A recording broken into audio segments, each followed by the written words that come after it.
Sir మీ బిజినెస్లు అన్నీ వదిలేసారా? వదిలేదు, అన్ని లాగేసుకున్నారు. మేమేం బిజినెస్ వదిలేదు. మైన్స్ నాది 25 years నుంచి మైన్స్ కంపెనీ. ఎప్పుడు మైన్స్ ప్రపంచ స్థాయిలో కూడా ఐకాన్ బ్రౌన్ గ్రానైట్ ఓనర్ గా మంచి పేరు ప్రఖ్యాతులు సంపాదించాం. మైన్స్ లో బాగా పీక్స్ కి వెళ్ళాను. ఈ గవర్నమెంట్స్ లో గవర్నమెంట్ ఉంటే ఒకలాగా, లేకపోతే రిజల్ట్ రోజు ఈవినింగ్ లాగేసుకున్నారు. 4వ తారీఖు ఎన్నికల ఫలితాలు వచ్చాయంటే ఆ సాయంత్రం కల్లా నా మైన్ ఒక్కసారి కొట్టి పంపించేశారు. ఈ రోజు వరకు పర్మిట్స్ ఇవ్వట్లా. 61 కోట్ల లాస్ సడన్ గా గవర్నమెంట్ రావటం వల్ల, కూటమి ప్రభుత్వంలో అచ్చెన్నాయుడు వీళ్ళు టార్గెట్ పెట్టారు. సరే ఇవన్నీ చేస్తుంటారు వాళ్ళు, భరిస్తుంది. శ్రీను గారు అంత మైనింగ్ కంపెనీలు అలాంటి పెద్ద పెద్ద బిజినెస్లు చేసిన మీరు రీసెంట్గా చీరలు బిజినెస్లోకి తీసుకొచ్చేసారని చెప్పి కామెంట్స్ కామెంట్స్ దానికి బిజినెస్ శారీస్ బిజినెస్ కాదా? ఏదైనా బిజినెస్ ఏనండి, దానిలో కామెంట్ చేయడానికి ఏముంది? ఇప్పుడు శ్రీనివాస్ గారు ఎప్పుడు మైన్స్ బిజినెస్ తను ఫస్ట్ నుంచి కూడా. పర్లాకిమిడిలో వరల్డ్ ఫేమస్ మెటీరియల్ తను అక్కడ ఉంది. పర్లాకిమిడిలో తను క్వారీ చేశారు. ఆ క్వారీని కూడా ఇలా లిటిగేషన్స్ పెట్టి కేసులు పెట్టేసి ఇతను ఓడిపోగానే వాళ్ళ పార్టీ రాగానే టీడీపీ హయాంలో క్లోజ్ చేసేసారు. దాన్ని నిలదక్కుని పాపం మళ్ళీ కొత్తగా టెక్కల్లో స్టార్ట్ చేశారు. దాన్ని కూడా మొన్న రిజల్ట్ రోజు ఈవినింగే మొత్తం కూల్ చేశారు. పోర్టులో కాంట్రాక్ట్స్ వర్క్స్ చేశాం మేమిద్దరం, దాన్ని ఆపేశారు. సో ఇంకేం చేయాలి? నాకు ముందు నుంచి కూడా ఈ శారీస్ విషయంలో నాకు ఒక ప్యాషన్ ఉంది. నాకు ఒక ఫ్యాషన్ మీద ఒక ప్యాషన్తో ఇంట్రెస్ట్తో నాకు ఈ శారీస్ స్టోర్ పెట్టాలని ఎప్పటి నుంచో ఆలోచన ఉంది. దట్టు ఈ శారీస్ బిజినెస్ ఏంటి, పాలిటిక్స్కి సంబంధం లేకుండా ఉండే బిజినెస్, పీపుల్కి మాకు పబ్లిక్కి మాకు రిలేటెడ్గా ఉండే బిజినెస్ అనేది ఈ శారీస్ బిజినెస్. ఎందుకంటే మేము పబ్లిక్ ఎంత ఫెయిర్గా ఉంటే వాళ్ళు నచ్చితే మా దగ్గరికి వస్తారు, కొనుక్కుంటారు, వెళ్తారు. సో దీనిలో పొలిటికల్ ఇంటర్ఫీరెన్స్ అంటూ ఏమీ ఉండదు. సో అందుకని నేను శ్రీనివాస్ గారికి ఇంతవరకు మనం మైండ్స్ ఇవన్నీ చేసాం, చేసి ఎప్పుడు కోల్పోతూనే ఉన్నాం, ఎప్పుడు కూడా నిలదొక్కుకోలేదు. ఈ 4 years లో కూడా 30-40 crores వరకు పెట్టాం, లాస్ అయిపోయాం. మళ్ళీ ఇదే స్టార్ట్ చేసాం. మళ్ళీ నెక్స్ట్ టైం పార్టీ వస్తుందో రాదో, మళ్ళీ ఏమవుతుంది, పొలిటికల్గా ఇబ్బంది పడుతున్నాం. కాబట్టి ఇదన్నిటికీ డిఫరెంట్గా మనం తెలంగాణ అంటే ముందు నుంచి శ్రీనివాస్ గారికి నాకు హైదరాబాద్ మా ఫేవరెట్ ప్లేస్, మా ఇద్దరికి కూడా. హైదరాబాద్ ప్రజలు కూడా చాలా మంచి మనసున్న మనుషులు, ఎవరు వచ్చినా ఆదరిస్తారు. బ్రతకడానికి బ్రతుకు తెరునిస్తుంది హైదరాబాద్. అదొక చాలా పెద్ద ప్రపంచం హైదరాబాద్ అనేది, చాలా మందికి లైఫ్ని ఇస్తుంది. సో ఈ ప్లేస్ ని మనం చూస్ చేసుకుందాం. వెన్ కంపేర్ టు నాకున్న ఫ్యాన్ ఫాలోయింగ్ లో ఒక 10% ఆంధ్రాలో ఉంటే 90% నాకు హైదరాబాద్ లోనే ఉన్నారు. అంత మంచిగా నన్ను ఆదరిస్తున్నారు. సో మనం ఫస్ట్ బిజినెస్ హైదరాబాద్ లో స్టార్ట్ చేద్దాం. నాకు ఇంట్రెస్ట్ ఉంది, మీరు కొంచెం సపోర్ట్ చేయండి. అపార్ట్ ఫ్రమ్ యువర్ పాలిటిక్స్ నా కోసం ఒక 10% టైం మీరు కేటాయించి బ్యాక్ ఎండ్ లో ఉంటూ నాకు సపోర్ట్ చేయండి అని చెప్పాను. చెప్పగానే శ్రీనివాస్ గారు కూడా దీనికోసం మేము 5-6 months నుంచి దీని మీద మేము వర్కౌట్ చేసాం. కొన్ని షాప్స్ కి తిరిగాం.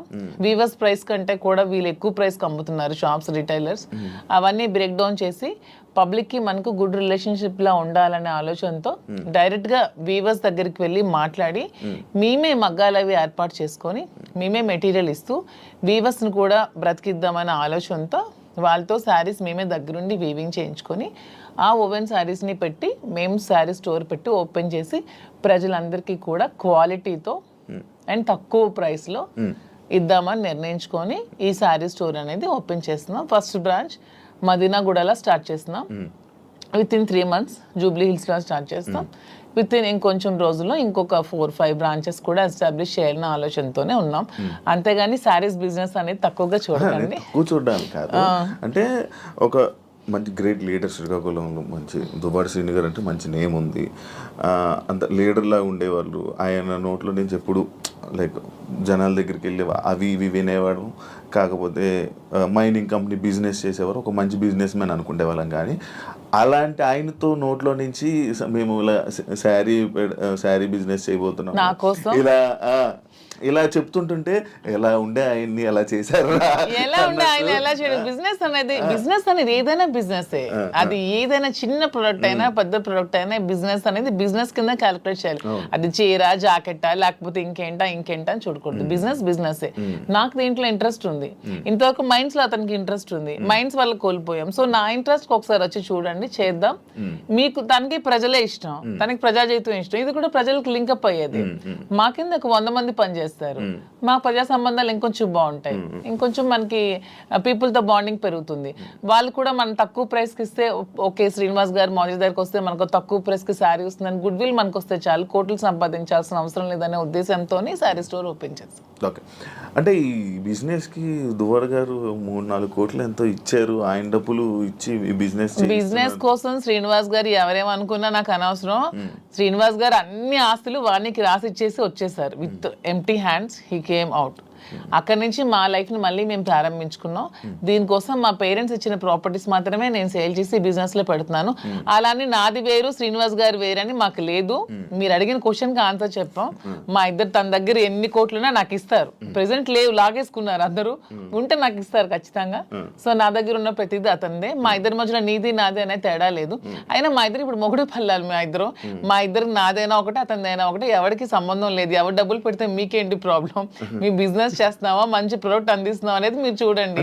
డబ్బు గురించి ఆయనకి దగ్గర అయ్యారని కూడా టాక్. అది ఫేక్ అదే చెప్తున్నాను కదా. మీరు కావాలంటే అన్ని మొత్తం డాక్యుమెంట్స్ అవన్నీ వెనక్కి తీసుకోండి, ఆస్తులన్నీ రాసిచ్చి తను చెప్తున్నా 0 బ్యాంక్ బ్యాలెన్స్ తో వచ్చారు నా దగ్గరికి. అందుకే నేను అంటున్నాను, మా బంధం మీరు ఎన్ని కామెంట్ చేసుకున్నా మాది 100% ప్యూర్ లవ్. ఎందుకంటే నేను అతని నుంచి ఏది ఆశించలేదు, 1 రూపాయి ఆశించలేదు. అతను పదవిలో లేరు, నేను పదవిని ఆశించడానికి, అతను డబ్బులు లేవు, డబ్బు ఆశించడానికి. ఏమి ఆశించుకున్నా 100% అతని మనసు, అతని వ్యక్తిత్వం, అతని హానెస్టీ, అతని హంబుల్నెస్ ఇవే చూసి నేను ఇష్టపడ్డాను. దాంతోనే ఇప్పుడు కలిసి ఉన్నాం. అతని దగ్గర ఏ ఆస్తులు లేవు, అన్ని బాణీకి ఇచ్చేసి వచ్చేసారు. ఇటీవల కాలంలో ఒక 2 కోట్ల రూపాయలు విలువైన 2.5 కోట్ల విలువైనటువంటి ఒక అసెట్ విశాఖపట్నంలో అమ్మారు. అలాగే శ్రీకాకుళంలో కూడా కొన్ని ల్యాండ్స్ అమ్మారు. అమ్మి ఈ డబ్బులన్నీ కూడా అక్యుములేట్ చేసి ఈ బిజినెస్ లో మా ఫాదర్ నాకు ఇచ్చిన ప్రాపర్టీస్ అన్ని నేను ఇప్పుడు అమ్మేశాను. ఎప్పటి నుంచో మా ఫాదర్ నాకు ఇచ్చే 2009 నుంచి అవి నా పేరు మీద ఉన్నవి. ఇప్పుడు బిజినెస్ కోసం నేను అమ్మేసి మరి బిజినెస్ స్టార్ట్ చేశాను. అంటే మీరు స్టార్టింగ్ అంటే ఆయనకి పరిచయం అవ్వక ముందు నుంచి, రాజకీయంలోకి రాకముందు నుంచి మీరు మేము ఫైనాన్షియల్ గా వెల్ సెటిల్డ్. మా ఫాదర్ వాళ్ళు వెల్ సెటిల్డ్, మా హస్బెండ్ వాళ్ళు కూడా వెల్ సెటిల్డ్. అన్ని వెల్ సెటిల్డ్ ఫ్యామిలీ ఫైనాన్షియల్ గా. మాకు ఫైనాన్షియల్ గా ప్రాబ్లమ్స్ కానీ ఏమి కూడా లేవు, ఎప్పుడు కూడా లేవు. వెల్ సెటిల్డ్ ఫ్యామిలీనే. ఇప్పుడు వీటి కోసం మేము ఆస్తులు అమ్మాల్సి వచ్చింది, లేకపోతే ఆస్తులు అమ్మాల్సిన అవసరం కూడా లేదు. ఎందుకంటే ఎలక్షన్ లో ఉన్న డబ్బులు కొంచెం ఉంటే అవి కూడా కోల్పోయాను. మా ఇద్దరు ఉండడానికి ఇల్లు కూడా కట్టుకున్నాం, దానికోసం కొంచెం డబ్బులు పెట్టవలసి వచ్చింది. సో ఇప్పుడు మళ్ళీ బిజినెస్ స్టార్ట్ చేయడానికి ఈ ప్రాపర్టీస్ అమ్మాల్సి వచ్చింది. లైక్ అంటే ఈ కామెంట్స్ రావడానికి గల రీజన్స్ ఏంటంటే, మీరు అది కొన్ని వీడియోస్ మీ డ్యాన్స్ చేసి సంబంధించిన వీడియోస్ కొన్ని సోషల్ మీడియాలో వైరల్ అవ్వడం జరుగుతుంది. అది మీరేనా? అది ఇప్పటికీ చెప్తున్నాను, అది నేను కాదు. అసలు ఆ మనిషి కూడా నా అలాగ లేదు. అది ఎందుకు ఎవరికి అనిపించిందో, ఎవరికి పెట్టాలనిపించిందో కావాలనే కూటమి ప్రభుత్వం వాళ్ళే ఖచ్చితంగా దీన్ని ఈ పిల్ల సైనికులు ఉంటారు కదా బచ్చాగాళ్ళు, ఆ బచ్చాగాళ్ళు ఈ కొంతమంది కలిపి ఐటీడీపీ అని ఇదొన్న పేజ్లో పెట్టి అనవసరంగా ట్రోల్ చేశారు. అలానే డాన్స్ చేసే అమ్మాయిని నేనేం కామెంట్ చేయట్లేదు. నాకు రికార్డింగ్ డాన్స్లు, నాకు స్టేజ్ల మీద డాన్స్ చేసుకోవాల్సిన అవసరం నాకైతే ఎప్పుడూ లేదు. ఎనీబడి కెన్ ప్రూవ్ చేసుకోండి. సార్ అప్పుడే చెప్పారు, ప్రూవ్ చేసుకుంటే నేను 1 crore rupees వాళ్ళు గిఫ్ట్ ఇస్తానని మొన్న ఛానల్లో కూడా. నాకు అవసరం లేదు. అలానే నేను ఒకటే చెప్తున్నాను, ఎవరి బ్రతుకు తెరువు కోసం వాళ్ళు చేసుకుంటారు. ఇదే డాన్స్ స్టేజ్ మీద పబ్లిక్ గా బట్టలు ఇప్పి చేస్తున్నారు, వాళ్ళేమో హీరోయిన్లు అంటున్నారు. స్టేజ్ మీద చేస్తే స్టేజ్ రికార్డింగ్ డాన్సర్లు అంటారు, నానా రకాల పేరు పడుతున్నారు. నేను ఎవరి అమ్మాయిని కామెంట్ చేయట్లేదు. నాకైతే మీరు వెళ్ళి మా ప్లేస్ లో ఎంక్వైరీ చేసుకోండి, నేను పుట్టిన ప్లేస్ లో, మా అత్తగారి ప్లేస్ లో. ఈ విమర్శలు చేసేవాళ్ళు ఎవరైనా ఆ అమ్మాయి మాధురి అని ప్రూవ్ చేస్తే 1 crore ఇస్తాం. ఒకవేళ వాళ్ళు ప్రూవ్ చేయలేకపోతే వాళ్ళు సరెండర్ అవుతామంటే అమ్మాయి ఎవరో కూడా మేమే తెచ్చి పెడతాం. ఎందుకు అమ్మాయిని బయటకు లాగాలి, పెళ్లి చేసుకుని హ్యాపీగా ఉంది కాబట్టి. మాకు అమ్మాయి తెలుసు, అది ఏ రికార్డింగ్ డాన్స్ ట్రూప్ కూడా తెలుసు. కానీ అలాగ అమ్మాయినే మాధురి అని చూపించిన వాళ్ళకి నేను అంటున్నాను, 1 crore మీకు బహుమానం కింద ఇస్తాను, దయచేసి అది ప్రూవ్ చేయండి అంటున్నాను. అంటే